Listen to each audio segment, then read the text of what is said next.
Well, thank you for having me, and thanks to Farm Management Canada. I've had many great experiences with Farm Management Canada, and I'm glad to be back at AgX this year. And thanks to our local Department of Agriculture, they're providing an internet connection, which is a lot better than the one I have at home. Well, you're looking at a slide of a dry-looking Australia, and we certainly have had our ups and downs in the last 12 months. We've had a serious drought, we had record high temperatures.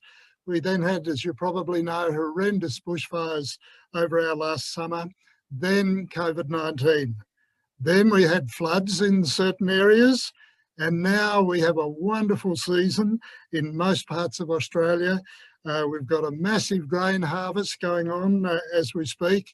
We're even using grounded airline pilots to drive harvesting machinery, and that's been a good innovation to overcome our labour shortages.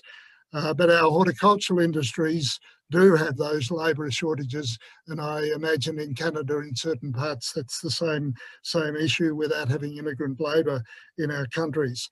So how's that for a roller coaster? And I think it sets the scene for a discussion on risk management in an uncertain world. So a little bit about me. My first visit to Canada was with my wife in 1979.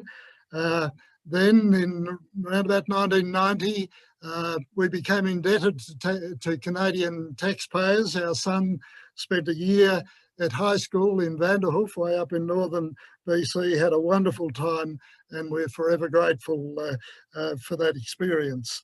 I was principal of an agricultural college for 14 years, and I've worked around the world with farmers, particularly looking at things that were coming over the horizon, strategic directions that farmers needed to be thinking about. I've had many good times with farmers and farmer organisations in Canada, been in all provinces except the far north, and I've had many good times skiing in the Rockies and in Quebec. Your snow is a heck of a lot better than ours. So wonderful times in Canada, and really appreciated what Canada has given to me. So some key questions for today. We're really talking about how do we tackle this volatility that isn't going to go away? How can we manage the risks and the uncertainty? We tend to think of risks as being negative, but we need to remember that risk and profit are often related. So there are opportunities there, and if we can manage risk, there are real opportunities to make our businesses more successful. But we've got COVID-19, we've got a lot of other change in the world, and we need to look to see what we can do to prepare ourselves for what looks like a new normal that is coming around the corner. Particularly, we need to discuss what do we do down at family farm level to manage this risk and uncertainty. So we tend to think that crystal balls might give us the picture of what's going to happen. I'm here to tell you they don't work. It's not a good way to manage risk and look for opportunities. Now, you'll hear me say a number of times, we're not about predicting the future, but we are about preparing for what might happen so that we can avoid the negatives and seize the opportunities. There are 4 traditional areas of risk in farming. And the first of those is production risk. Now, I'm not going to dwell on all the things that you're good at with these risk management. I just want to quickly go through the new risks due to the changes that are happening, particularly with things like climate change and with production risk. That's the big one. Depending on where you are and the information that's coming through and how you see that playing out. but it does look like we'll get an increase in extreme weather events. So heavier storms, more wind, more difficult droughts, higher temperatures in certain areas, different weather patterns. And so extreme weather events are something that's happening around the world, and we need to think about how we might manage them. And with changes in climate, we get new pests and diseases. So a number of things around production will need some additional attention as we go ahead. So the big questions that we might think about are, because of the changes, are we farming the right products? And even, are we farming in the right place? And already in Australia, we've seen businesses, say, I know one big winemaking company that have moved their vineyards because of the higher temperatures down to the island of Tasmania in the south. And I'm seeing quite a lot of farmers move their farming businesses towards water, because water is so important in Australia. So as far as production risk is concerned, we need to think about the climate changes. We need to think about the extreme weather events that are likely to come, and see how that might affect our production management. The second traditional area of risk management is market risk. And we are seeing a topsy-turvy world with respect to markets. And in Australia, we've recently had closure of some export markets just at the stroke of a pen. We had live lobsters sitting on the port in China, and suddenly that market was closed. Imagine having to deal with that sort of sudden change in markets. You know all about, and I've watched it over the years, the effect of mad cow disease in Canada, and the sudden effect on markets, and then the long haul to get those markets back. And recently we've had African swine flu, which in China particularly meant they had a shortage of protein, opened up markets to exporters into China. And with COVID-19, we've got potential changes in consumer preferences. People are thinking about the world, thinking about food security, and a number of things like that. And so we might see markets shift, and we need to be on the front foot to see what we might do about them. And when we come to our supply chains, there's a lot happening in terms of change in supply chains. We're seeing a lot more online shopping, of course, and we're seeing a rapid digital transformation in supply chains. And I think we'll see a lot of supply chains becoming more efficient, but with big changes, and we've got to understand how they're happening. And so marketing is a very complex area. And so I'd be posing the question, who is helping you monitor your current and potential market shifts? And you do need outside help often with this. And so marketing is an area of risk management that's going to require a lot of thought from all of us. The third traditional area of risk management is financial risk. And you're generally pretty good at that, but there are things that may change dramatically that we need to think about. For starters, most farm businesses have too little cash in their balance sheet. And this is understandable. Farms will take as much money as you want to throw at them. But we need a bit of a war chest of cash to be able to move quickly if circumstances change. I've been travelling to North America for many years, and I watched in the 1980s, with the high interest rates and the land price crash, the carnage that happened on farms. And then I've been back many times and talked to the farmers that survived that crash. And a lot of them, it's come out again and again, had a proportion of their debt in fixed interest. Now, I know that may not be important at this time with low interest rates, but at some point interest rates will go up. And so that strategy may be important to some of you. So we've got to ask the question, what if inflation takes off? And what if interest rates increase? They will eventually. The conventional wisdom at the moment is that interest rates will stay low for some time, but we need to watch that very carefully. Another aspect of financial management, a major strategy that most farmers employ, or traditional farmers employ, is to have very high equity in their farms.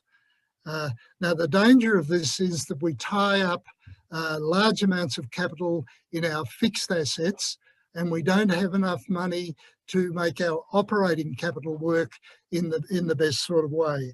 So the idea of having a lot of lazy capital in our business needs some thought. I know there are good reasons why we have high equity, but a lot of you, I'm sure, would be accepting the fact that you don't necessarily have to own all the assets that you have in your business. You're leasing, you've got syndicates, you've got partnerships, you use contractors so you don't have to buy expensive machinery, all that sort of thing. So in terms of risk management, if we can free up capital to be able to move quickly and adjust, but keeping our equity in the right sort of shape, there's some wonderful things we can do with our financial management to handle this topsy-turvy world that we're in. And then we come to the fourth traditional area of risk management, and that is humans. And I'm sure you think about this a lot, but we really do need to think about things that can happen within our families, family relationships, availability. We need to think about skills. We need to think about our employees. We need to think about all the relationships with the people who supply to our business and the people in our supply chains as we move product away from our farm, our advisors and so on. And in amongst all this, the leadership within the family, often things don't happen unless there's a leader driving them, particularly in times of change. And in terms of our human risk, you'll have learned a lot, and I'm sure think a lot about health and safety, and there's a big focus on mental health, quite rightly, with the stresses of the changes that are happening. So they're the four traditional areas of risk. And what I'd like to do today is add a fifth area, one that we haven't thought about enough, but one which becomes even more important with this topsy-turvy world, the ups and downs. And so I would suggest that the notion of strategic risk, strategic thinking about the big changes, the things that are coming over the horizon, is going to become part of our language as much as market risk or taking out insurance and those sort of things. Because the way the world's going, we really need to be thinking much more about what is coming over the horizon. But strategic risk is quite a bit more difficult to manage because it's so uncertain. And therefore we haven't got something to shoot at all the time. We're really working with probabilities and thinking about what might happen and how we can position ourselves. Now, a fellow called Nassim Taleb, some of you may have read his book called The Black Swan. And the reason he called it a black swan was that in the old world in Europe, all the swans were white. They've recorded for years and years and years, all the evidence said that swans were white, and so that's the way it was. Then the explorers came down to Australia and they discovered black swans. And so the notion that we look at the world today and we gather a lot of evidence and that's the way things are, really can get rocked about a bit if something comes out of left field. And so these black swans have low probability of occurring but they're the things that really change the world. They've got big consequences. And they're things like the global financial crisis. Who predicted that? The fall of the old Soviet Union. Who really predicted that? And who predicted COVID? But these are the things that change the world. They create a lot of risk, but they also create a lot of opportunities. Now, there are good black swans and bad black swans. The bad ones tend to come suddenly. The good ones take a while to work through. So a potential good one might be if consumer preferences change and you see the market change and you're able to move your business to take advantage of changing consumer preferences, then that would be a good black swan. But also, it's not the totally random and out of the blue black swans. There are grey swans. There are things where we can learn, collect knowledge, weigh up probabilities, and become better positioned to any change when it might happen. And I call those grey swans. So something like climate change, where the evidence is gathering and we can start to position ourselves for any changes that might occur. Technological changes that we can see happening that may have a major effect on our business. And even now we can look at political trends around the world and see how that might affect our businesses in the long run. So we can do things to position ourselves to be better prepared to overcome these strategic risks and even look for the opportunities. So knowledge can help reduce uncertainty and help us position with our businesses. So this is, I know it's a bit mind-boggling and very difficult, but this idea of strategic risk is going to become very much more important for us. And so the new normal. Could I start by saying something that's probably a little out of left field, but recently one of our investment gurus in Australia said there are two types of forecasters: those who know they don't know and those who don't know they don't know. So we tend to look at forecasts and think that that's going to happen. And I'd be suggesting to you today that you are a little skeptical about forecasts, that you look through. Human beings want to know what's going to happen when we don't know what's going to happen. So we need to think about and be a bit more skeptical about people who think they can tell you what's going to happen in the months ahead or the years ahead. So we need to be comfortable with uncertainty. It won't be good enough to take the attitude, oh, look, we'll see what happens, because that's when you're caught flat-footed when changes happen. And if we can start to ask the what-if questions, what if that happens, what if this happens, what would we do, and think about the probabilities of those things happening, we can start to position ourselves. So it's about being on the front foot. It's this learning and positioning and thinking, hey, if these things happen, what would we need to rethink about our marketing, our labour, our supply chains, all that sort of thing. And it's amazing the value of our subconscious. If we feed a few of these ideas in, our subconscious works away, and if an event happens, we seem to be much better prepared to do something about it. Whereas if there's nothing in there to think about, we do end up being pretty flat-footed. So the new normal, we really think about what's coming over the horizon. We think about probabilities. We ask the what if. We get on the front foot so we can move quickly if a risk emerges, a negative risk, or an opportunity emerges. Now, can I give you a recent example from Australia? We have a great company. It's a family company called Harris Farm Markets. And it's an example of how a business can respond to a recent event like COVID-19. And I've been reading the odd example in Canada too of businesses and the stories of how they responded. So Harris Farm Markets is the front of our local store in our local town, has 23 fruit and vegetable stores, and they have some grocery items as well. It's a family business run by three brothers.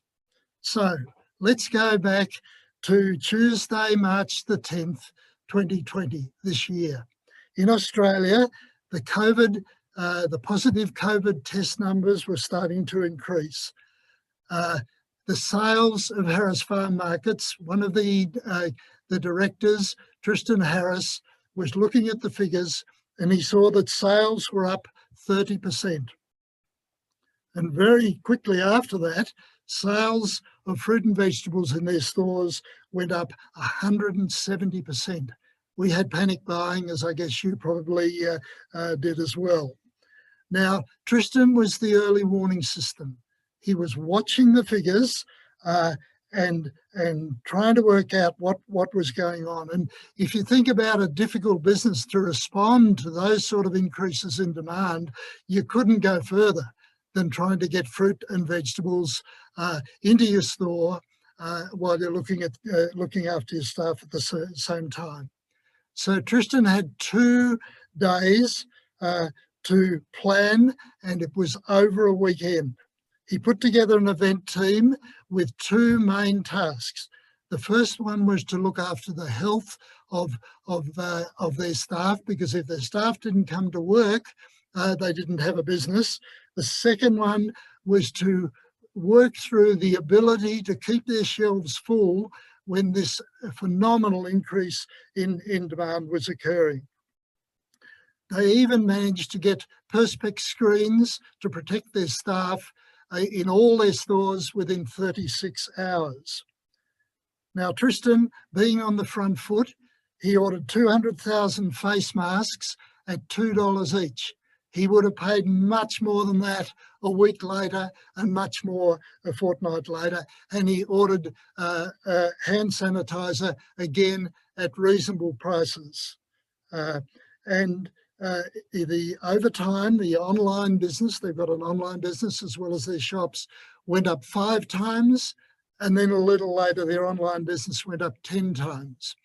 They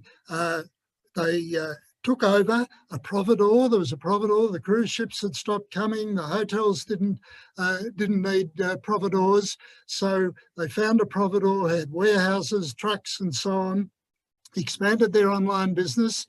They had what they called an express box, a $250 box of fruit and veggies, and you got what they could supply. But that helped fill the gap and kept their customers being serviced. So there's an example of being on the front foot, knowing the numbers, watching the numbers, being able to move quickly and adjust the business when something such as COVID-19 happened. So we can learn from these examples of rapid adaptation, and we need to watch them and learn what happened with COVID-19 with various businesses and see what lessons might apply to your business. So now let's get down to the nitty-gritty of risk management in this topsy-turvy world. Let's look at some actions that we can take. So the first one that comes out of that example, if we can really be on top of our business management, we know where we are, and therefore we can use that knowledge as a springboard to move in one direction or another. And here's something that I know some of you will be skeptical about, but volatility increases the importance of planning, not the opposite. The plan is the springboard for change. So if you have a good plan, you can then move quickly and logically when something unusual happens. I'd be suggesting you focus on the new risk elements like climate change and the things that are likely to cause changes to your business. Excuse me. I'd suggest that you need to do regular risk reviews of all aspects of your business. I know with our business, with a farm and all our investments, every 3 months I sit down and go through every aspect of our business and assess whether the risk has changed and what changes we might make. And then we have to think about diversification versus flexibility and adaptability. Now, traditionally, diversification in an uncertain world is a good strategy, and it remains so. But diversification for diversification's sake, if we don't get the scale and don't have the expertise, may not be a good strategy. In this changing world, a mixture of diversification but being flexible and adaptable is probably going to serve us better. And so with our business decisions in late 2019, we could see, of course, interest rates were going to fall further. We had stock markets that were in la-la land, really. They were disconnected from the economics of the country. And so we moved into some residential real estate. We strengthened our utilities, our solar production on the farm. We did some investment in a global infrastructure fund to get outside of Australian investment and have some global investment as well. And we strengthened our cash so we had a war chest for any changes that might happen. And then COVID came along and we were in a much better position to operate. So that was the business side of the farm. So let's have a look at the things we can do around our farm, back at ground level. And so in our case, and I'll show you some photos in a minute, we looked at water over time. We've been looking at strengthening our buildings if we're going to get more extreme weather events. We've done things like removing dangerous trees that could fall on buildings if we have storms. And we've looked at ways of looking after our livestock better. More on those in a minute. But of course, in Australia, fire is very important. And I've recently, with the summer coming on, been making fire breaks. We're checking our firefighting equipment. We are very close to our local fire service. And something you might like to think about. We have a WhatsApp group with all our neighbours. So if something untoward happens like a fire or a security issue, we can instantly let our neighbours know. That has been wonderful. We had a fire incident a couple of years ago and we knew exactly what was going on and we could prepare the next steps of our evacuation plan if we needed them, and we all knew what was going on. And something else I hope you've got, if ever you have to evacuate your farm for whatever reason, I hope you've got a list written out of the important things that you could quickly grab to take with you. A lot of people find themselves in an emergency situation and they're having to think about, do I take this, do I take that? If you've got a well thought out list, and we've certainly got one, then you can move quickly to take the important things with you, whether it's your photos, your financial records, and so on. And that can save a lot of problems if ever you did lose your house and your records and so on. And then I come to insurance. The insurance is obviously going to become more important, but you put yourselves in the seat of an insurance company at the moment with natural disasters and a lot of uncertainty. We can expect insurance premiums to increase. And so what I do, and I hope you do too, is every year go to your insurers, put your risk management plan in front of them and negotiate. Because otherwise we get penalised for being loyal and being quiet and being good risk managers, and we pay high premiums to protect other people who aren't such good managers. And so I've managed each year, and it's significant sums of money, to reduce the insurance premiums on our buildings and our public liability and so on.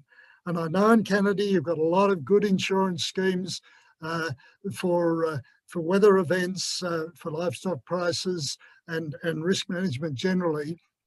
you need to look very closely at those and see how best they can serve you. So we need to really look more closely at insurance as a step forward for our farm families. So now let's just a few photographs of the things that we've done. First of all, water, of course, very important, much more important in Australia, but at times very important in Canada too.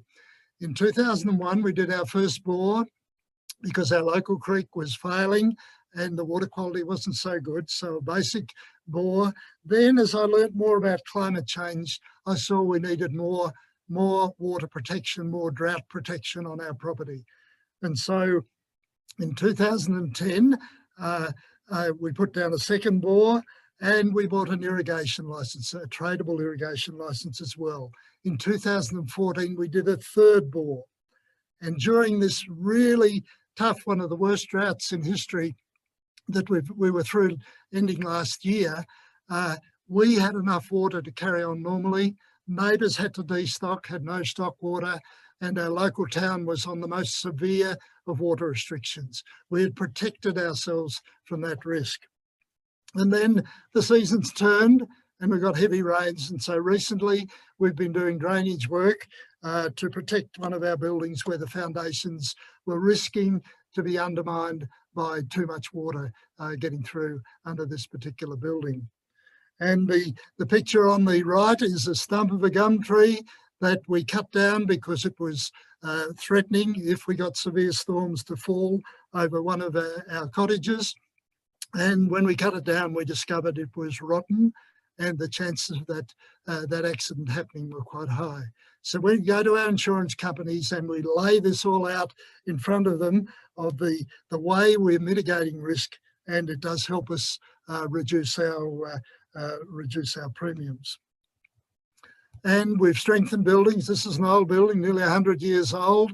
I had some power cables. We've put cables across inside that building with swivels, tightened them up and bolts, very cheap, but it's helped strengthen the building. And while we're looking at that building, you can see we've positioned ourselves over the years to produce our own energy. We have two 10 kilowatt solar systems and we don't pay for electricity over the year. It works out with the amount we feed into the grid and the amount we use. We don't have to pay for electricity. The bay window there, our son is an urban planner, that's his office. He works out of there, so we're using our resources as much as possible. And on the right-hand side of that building, we've just put in a bed sit so we can have backpackers to help us as we get older and help us with our labour issues. And on the right-hand side photograph there, with the higher temperatures, we're looking at more shade for our cattle. And you can see it's wall-to-wall cattle under there. They move to the shade, you can see from animal behaviour. And of course, if we want to keep abreast of the animal welfare demands, we've got to think about the changes that might happen as the climate change. And on the left-hand side, we've always had a big guest house operation on our farm. We did a living inheritance and sold the majority of that off to our son and daughter-in-law, sold in inverted commas. Our daughter-in-law now runs that part of the business and it's helped them get set up. But we've recently opened a cottage that's ours and we're taking advantage. A positive thing of COVID-19 for us is that people want to get out of the city in the weekends and into the country. And we've got a rush of people wanting to use our guest accommodation. And on the right-hand side, we've done a lot of land care work. We've got to avoid the risk of land degradation. We've got lots of land care projects with wildlife corridors and we've improved the quality of water in our creek, and we've done a lot of conservative stocking and careful management to increase our soil carbon. So lots of things you can do on your farms, and they're just a few things that we've been working on to help manage risk and uncertainty. Now back to other steps forward. that we need to take on it with our families and on our farms.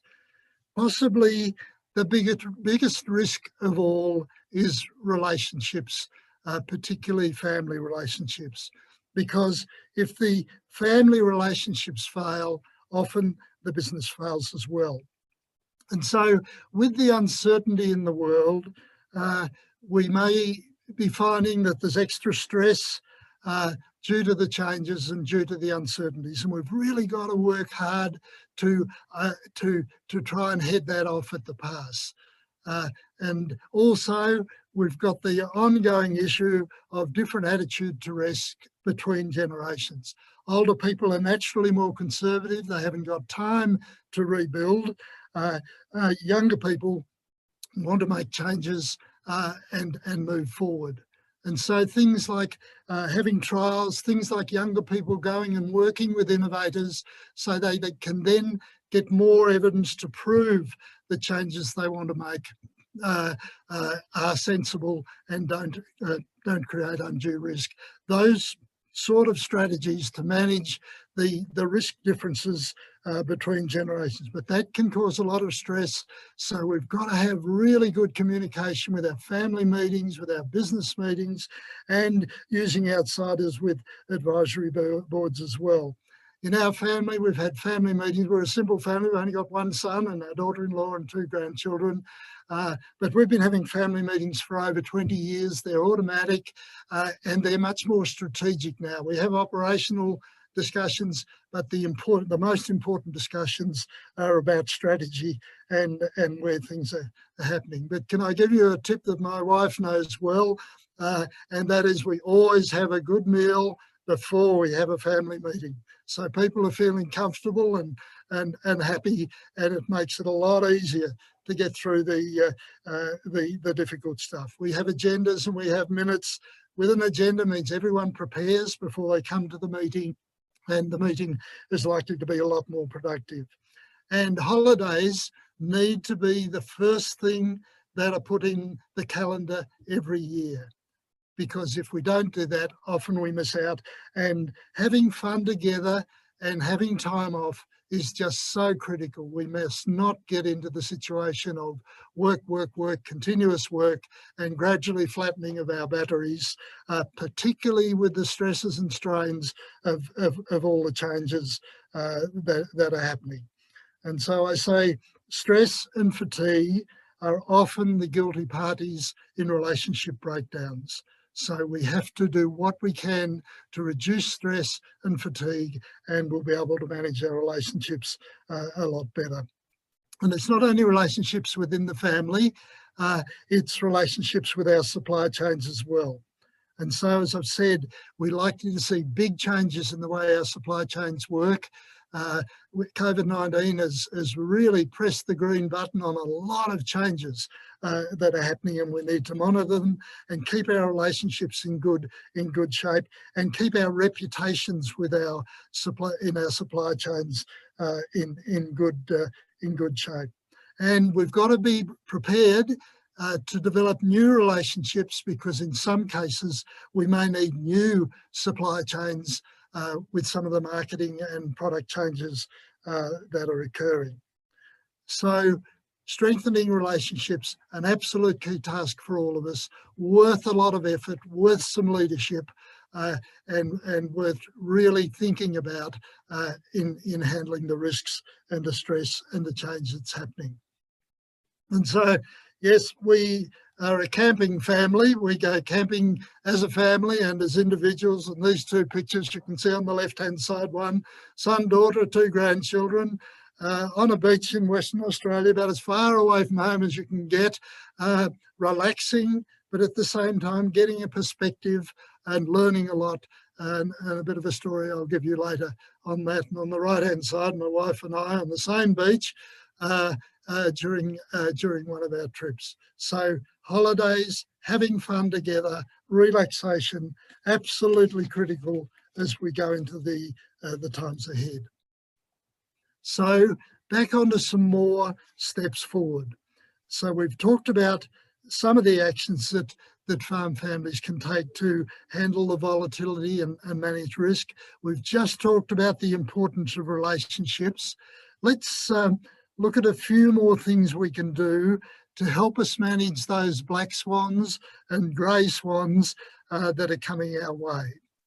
And first of all, I'd say, how can we handle this noise explosion, this information explosion? We're getting all sorts of people who think they can predict and all sorts of fake news, and it's become bamboozling where we just cut off because it's too much and we can't see through it to the important things.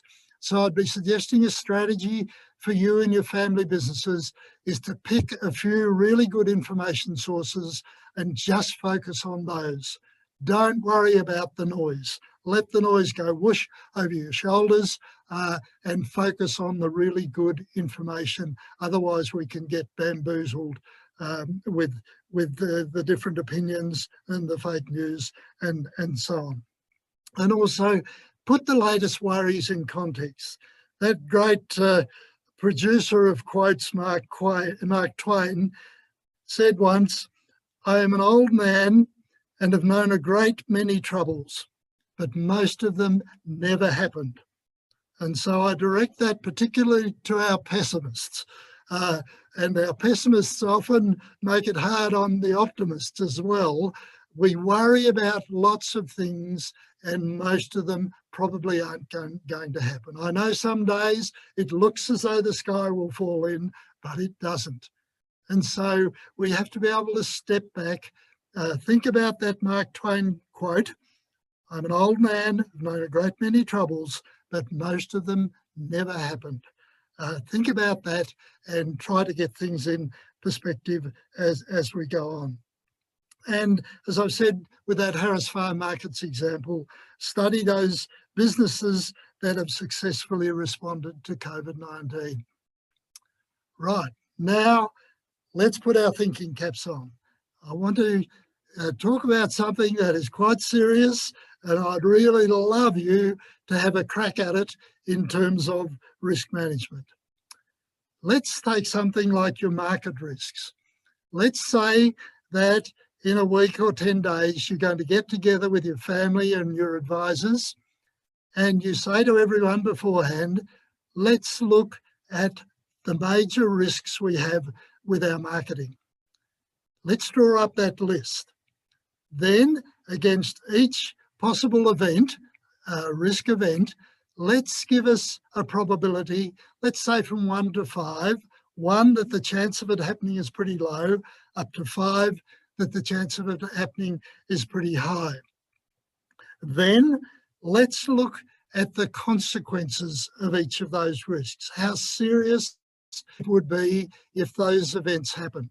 And again, do a 1 to 5. 1 if the consequences aren't very high, 5 if the consequences are really serious. Do you think you could do that? And then on another time, you could look at your production risks in the same way. You could look at your finance risks and you could look at your human risks. And then when you're really feeling as though you want to tackle the difficult ones, look at your strategic risks and draw up a chart of the risk factors, the chances of them happening and the effects if they did happen.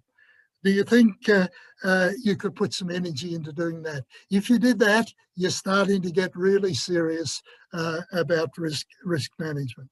I hope that that's something that you feel you could do. And of course, you need to seek out inspiring people and you need to have your global contacts to help you see what others are doing about managing their risks and how they're feeling about the changes that are happening. And don't try and jump around on a day-to-day basis. Think through your strategies, put them in place, and then every few months, and I do it every 3 months, you sit down and you think, hey, are my strategies in the right direction or do I need to make some changes? And we need, as families, and this is where you may think, oh, I've lost it, Families are one of the few businesses that can think in terms of 100 years, can think in terms of the long term. Our political setups are not long term.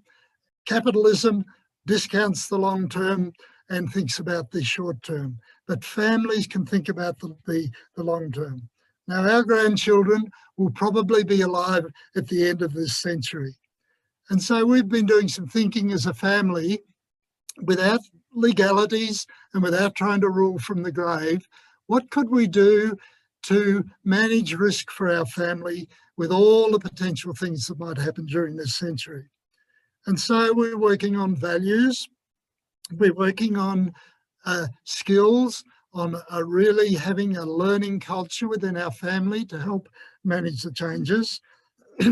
We're talking about having values within the family that stress saving and building businesses rather than letting things run down and spending willy-nilly.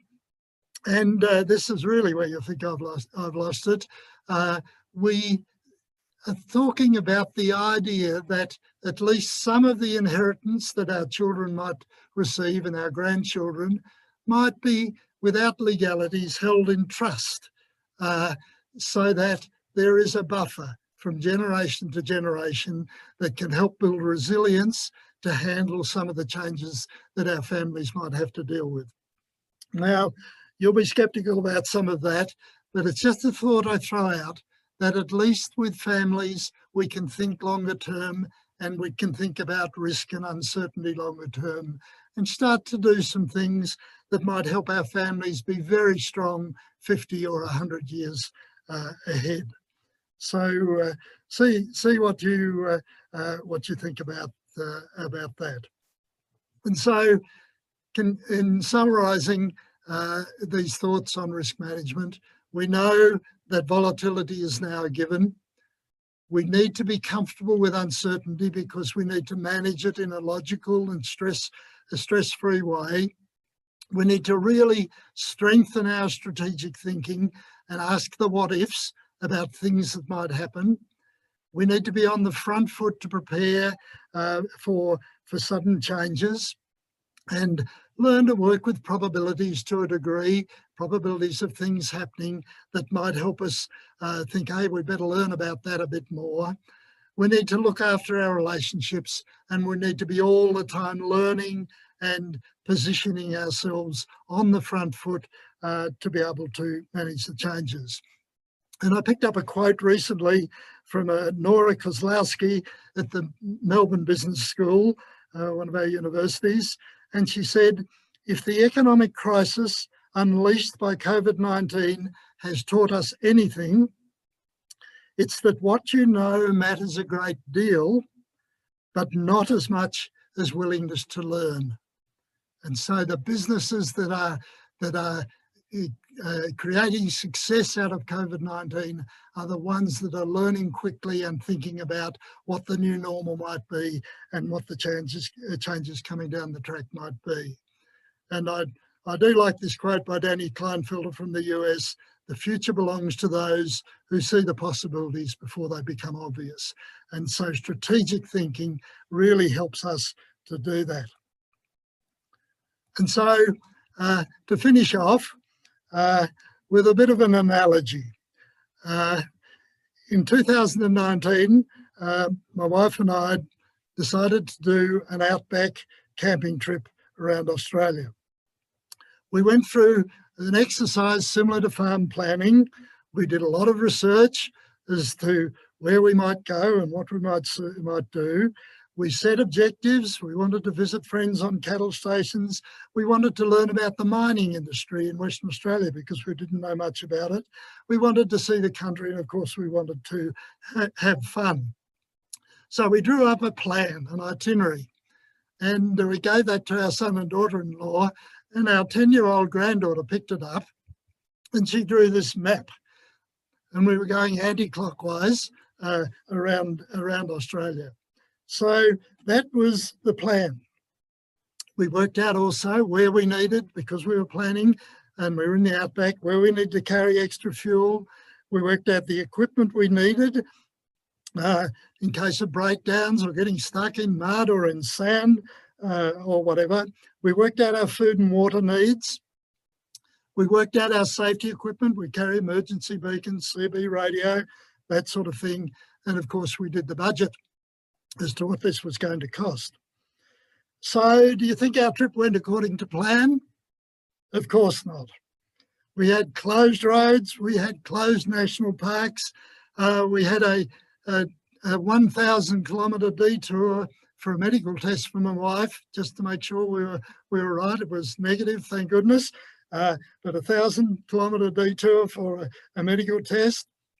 And we had lots of unexpected learning opportunities. We learned about Aboriginal art. We learned a lot about rural tourism. We met a lot of inspiring people, and we had a major learning experience from people who were restoring degraded landscapes. So the plan was there. It helped us move quickly and logically when circumstances change. But without that plan, we wouldn't have achieved nearly as much as we expected to. So in finishing, that's the nature of the journey ahead. We need careful plans, but the world is full of uncertainty, but it's also full of opportunities. So thank you. I hope there's been something of some value there for you. Thank you.